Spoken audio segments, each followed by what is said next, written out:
This is Josh Scoggin with the Chariot, and you're listening to the Seen But Not Heard podcast. Hey there, you're watching the Seen But Not Heard podcast. I'm here at the Bottom Lounge in Chicago with Josh Scoggin of the Chariot, and you may not be able to tell it because Josh here literally 5 minutes ago just got a brand new haircut and is looking nice and fresh and clean. But before that, he just wrapped up a killer set here at the Bottom Lounge, and I have to say personally it was a special treat to be able to see you guys perform because unofficially I have a list of bands that I have to see in concert before I die. It's not an official list, but unofficially speaking, I have a list. And there's no question that the Chariot is definitely right up there. And now I have one less thing to do before I die. The reason why I wanted to see you guys perform so badly is obviously you've earned a reputation for your live sets of having just some incredible, raw, frenetic energy. And the first question I have for you, Josh, is what is your mindset when you take the stage? Like, what is it that you're trying to accomplish when you hit the stage? Well, what is the mindset before we go on and what we're trying to accomplish? It might be two different things, but what the mindset is just kind of trying to figure out that night, you know. Every crowd's different, every city's different, every show's different. A couple nights ago, I can't even explain it, but a couple nights ago we had a show that, I mean, it just ended up crazy in its own way. We wanted to play on the floor, so we started setting up on the floor, and then it just got crazy. I can't even explain it. You just had to be there. But anyway, every show's different, you know, and so the only thing going through the mind, at least for me, I don't know about the rest of the band, but for me is trying to gather like what tonight's going to look like, and should we play these songs, should we play these songs, you know. We try to keep it fresh and different for us, you know, but I think also for everyone else, you know. So just trying to gather like, and you know, we miss it a lot, you know, but I think when we really hit it, it feels really good, you know. And sometimes we'll switch songs around, or we don't play to a click or anything, obviously. So like, you know, we just have that liberty to really be free and to figure it out. And we really, like, we don't want, you know, tonight's show to be the exact same thing as tomorrow's show, and the same exact, you know, just cookie cutter down the line sort of stuff. We talk to people who are like, oh, we've seen you like 5 times this year, and it's like, wow, we're really humbled by that, really grateful for that. But at the end of the day, like, we've played 300 shows almost, you know. But once it's all said and done, we will have done, you know, nearly 300 shows. So this year, so, you know, it's like, it's got to stay fresh for us. It's got to stay, you know, so, because I feel like, you know, people are smart, you know what I mean, and I think they know when you're just kind of phoning it in.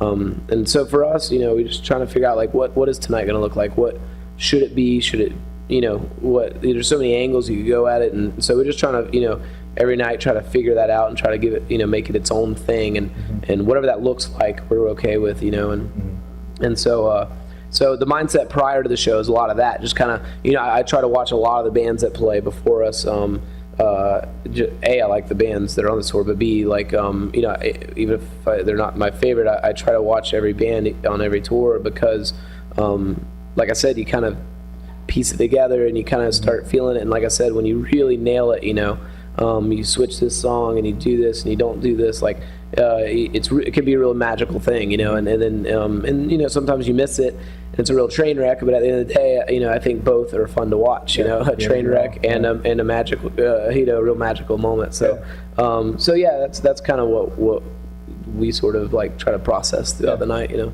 Now, you guys have had a pretty long career at this point. You've been around a long time, and that's somewhat of a rare thing in hardcore, I guess. What do you think has been the reason for your success and longevity? What's the secret ingredient to this recipe of success?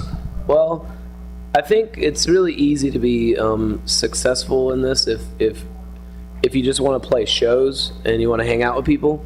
If literally that's what it boils down to, like, you're in the right business, you know what I mean? Because you can play shows and you can hang out with people, you know. You know, I had no idea we'd be able to be doing it this long. You know, we're on this train as long as it'll take us, you know. And but you know, if your idea of success is, you know, some sort of fame or some sort of money or whatever, I mean, everyone fails that, you know what I mean? And even the randoms that do make it, from time to time that do make it, it's so short-lived and so not fulfilling, as an artist. I don't feel like, you'd rest your head at night feeling like really satisfied with what has taken place to get you there,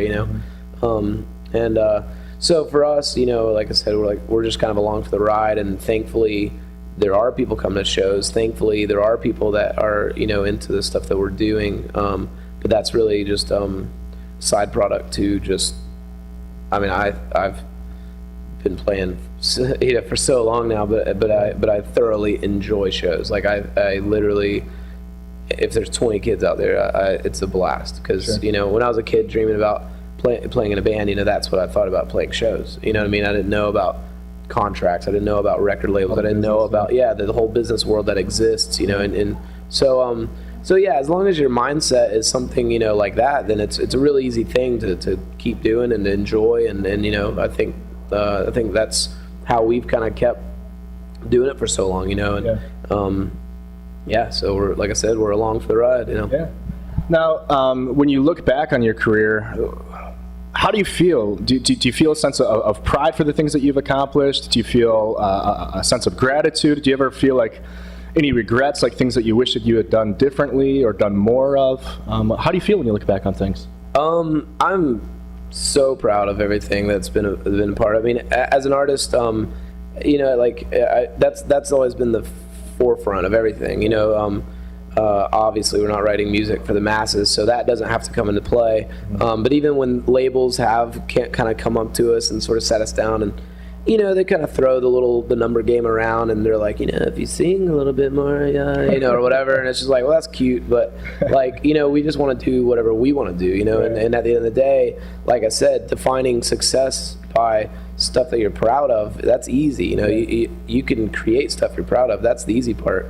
Trying to please everyone else, that's impossible. It's all a guessing game, and so if we wrote music based on what we thought our label would like, so that we could get more money, so that they could promote more, so whatever, it becomes a stress, and it becomes a thing that it's not even fun anymore, and it's not even it's removing the first love out of the whole equation. And it's like, if I wanted money and stuff, I might as well go get a real job where I'm really making real money, because it is out there and it can be done, but this isn't the way to get real money. Right.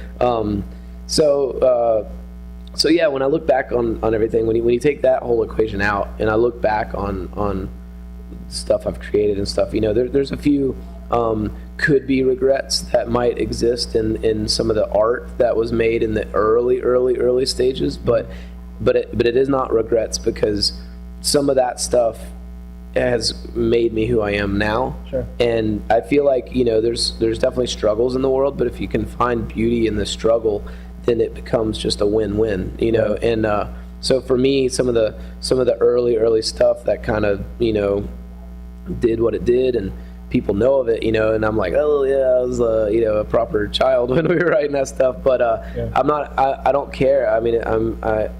That's what I was doing at the time, and it's made me who I am today. And so yeah, when I look back on everything that we've been able to create, everything we've been able to do, obviously we were winging it and we were learning as we were going, but since we're doing it for the art and not for the money and not for anything else, like I said, it's easy. You know what you want. You know what you want to listen to. You know what you want to create. So that's the easy part. That's not even ever the struggle. It's just when you start getting into that whole if we do this, the label's going to do this, and that's when it gets real stressful. And we've just never really been a part of that. Which has worked out so far. Well, it's got to take a lot of hard work on your end to not only just block those type of concerns out, but then to make up for that. If you're not going to be pleasing a label or making music for the masses, you're not going to have kind of that cushy lifestyle or things that could make life easier. You got to work a lot harder. In theory, I know a lot of people who have really done, been over backwards to please a label, and the label did what they said they were going to do, and it still didn't go big because just people weren't into it. Like I said, you never know what people are going to want and what like, and I don't know what people are going to like and not like. I know what I like, so that's easy. I just write for stuff that I want to hear, and so in theory, yeah, there's a cushion that could be missing. But the other side of the which is more reality, I think, is when it doesn't work, then they don't have art that they're proud of, and they didn't make the money they were hoping. So, you know what I mean? Like, at the end of the day, when 10 years from now or whatever, when like nobody knows the Chariot or anything I've done, like I can listen to stuff and be like, whoa, that was a blast. You know, I had fun doing it with friends that I love, and we wrote stuff that we wanted to hear. So, you know, whether it's successful or not, it was a success, you know, because I'll have it and be stoked on it, you know. Any specific highlights, any specific memories that really stand out when you think about your career? What are the things that you appreciate the most about being a professional musician, or being in this band in particular, maybe? Man, being in this band in particular is just the freedom that we're able to do, you know. You know, we have issues all the time with technical difficulties and stuff that breaks and stuff that messes up. I mean, we're becoming superb at rebuilding guitars, rebuilding things that break. We're becoming, like, you know, good at that. But, you know, it's just every day there's something. But the pleasure of being in this band is, you know, that's part of it. Again, you know, as long as you find beauty in that struggle, then at the end of the day, like, let that be part of the show. You know, if a guitar cuts out, you know, or breaks or whatever the case may be, and you know, there's a way to make that part of it, you know what I mean? Instead of, like, you know, 4 dudes mad at one dude for, you know, I don't know, you know, and like, there's a way to sort of do that. And again, I'm not saying we do it every night, but there's definitely been nights where, you know, I've seen one of our guitarists just with a mic, basically lead singering it, you know, and I'm like, whoa, cool, that's awesome, you know, and we're just having fun doing a thing. And then later I realized, like, oh, his guitar was just broke, so he just, nothing he could do, you know. So after that song, he would run, grab a guitar, whatever, you know. So it's just, there's a pleasure with that, you know. I know a lot of bands that tour these days with click tracks or even fake tracks, so they're not even bland or whatever, just the MacBook set up, and that's cute. But it's like, at the end of the day, like, you know, there's no freedom of, like, give and take. Like, you have to do this one thing all the way through, you know what I mean? And there's no luxury of involving the mess ups and the screw ups and the you know, the things that make it real. I mean, it's a live show, you know. If you want to hear it, not that we record perfect either, but if you want to hear it perfect, listen to the record, you know what I mean? Like, it's a live show. There's supposed to be some danger there. It's supposed to be, like, a little bit of, like, reality and human involvement. These are, like, literal humans that, you know, we're not very good at some of the stuff, so we just do what we can and we can do it, you know. But yeah, you know, I mean, different strokes, different folks, you know what I mean? But that's how we've kind of always seen it, you know. Sure. When you look ahead, what are the things that motivate you, and are there any things in particular that you're still hoping to accomplish, still do? The motivation is just shows. I mean, I know I've talked a lot about it, but just that is it. I mean, that's I still genuinely get stoked to play a show. I love it, you know. So that's definitely there. You know, we haven't done Alaska or Hawaii. We actually are booking agents from here, so we were talking to him tonight about that and trying to get out into those worlds. And Brazil, we haven't done that, and I just love traveling, so anything to do with travel, you know. We're going to Russia again for the second time, which is just, I never thought that would be something, you know. I mean, who goes to Russia, you know, other than Russians? And so, you know, to be able to, like, mark that off the old proverbial list that I never even knew that would be a thing, you know, never even be an option. So the fact that we were able to do that is really cool. And just traveling in general, you know, those are definitely some things that we hope to, you know, to do more of and stuff, you know. Yeah. Well, definitely some things that I really appreciate about you and your music is definitely you guys sticking to your values and being who you are, and doing it for, I guess, the quote-unquote right reasons of making something that you enjoy, and just being honest about your music, both in your live set and in your recordings, just having that kind of raw, organic approach to your music. And I know that I certainly appreciate that a lot. I know that you've got a lot of fans who appreciate it, and we all hope to see many more albums from the Chariot and many more shows, and hope that this lasts a long time. You know, I think it's just easier when you're not putting on a facade, you know, like you know, like if you record it all pitch perfect and to a T, you know, and then you see it live and you're like, whoa, you know what I mean? Like, you know, there's no sense in doing that to us. And I mean, like, you know, we play what we play, and we're just fellows, you know what I mean, wandering the earth trying to trying to stay the path, and do the thing. So for us, it's just easier than trying to keep up some facade that, like, because I'm not an actor, you know what I mean? So at the end of the day, like, I can't keep that going, you know what I mean? And again, just stress becomes involved, and, as long as it stays fun, you know what I mean, then you've never worked a day in your life. And that's this sort of the goal for us, it's just keep, as long as it's fun and we're able to, pay some of the bills that do exist, and it's a blast, you know what I mean? And everything else is really just side stuff that, all the business mumbo jumbo. I mean, Right. you have to cross certain bridges to get there, but at the end of the day, it's like, that's not the focus, that's not what started rock and roll. That's not what started punk rock, you know what I mean? That's just stuff that came in later, and sort of diluted it all, but, so yeah, so for us, I mean, it's just, I don't know, it's just a real pleasure to be able to do that every night, Yeah, definitely. I always like to end these podcasts by giving the interviewee a chance to plug or promote or just get anything off your chest or say anything to your fans. Is there anything that you want to say before we finish this up? Go to iamlistener.com and listen to a band called Listener.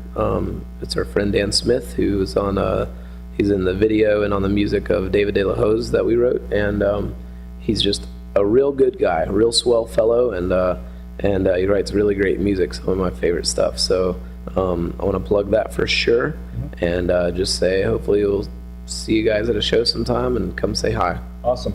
Well, thank you, Josh Scoggin, for talking with me. Thank you, internets, for watching, and stay tuned for hopefully another Seen But Not Heard podcast coming to you.